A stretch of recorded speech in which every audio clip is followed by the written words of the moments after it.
what makes design accessible.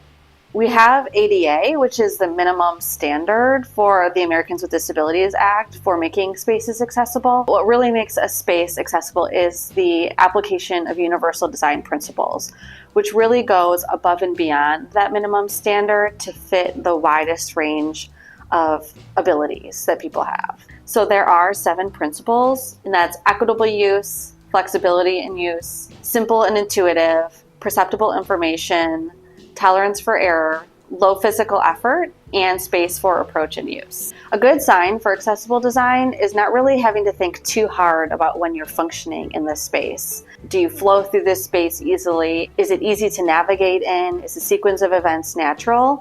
And do you feel a sense of belonging in the space? I think as designers, especially if we are able-bodied, is really putting ourselves in someone else's shoes. What if we were hearing impaired or visually impaired, or we were using a wheelchair, or we used a walking cane? How can we design the space thinking about how someone with those different abilities might navigate through it? And I think when we're thinking about accessibility and inclusivity, we want to make it the main choice instead of the minimum requirement. Some of those things are pretty easy, like making sure that doorways and walkways are wider. I think lighting is extremely important. We want to ensure that all of our spaces are well lit. I think clear signage is really important, especially if the space is really large or the navigation might be more complex than a normal application. If you're hearing impaired or you wear a hearing aid, that reverberation and that background noise can really impact your ability to feel comfortable in an environment. I think there is a growing need for multi-generational spaces, especially as a society. We are growing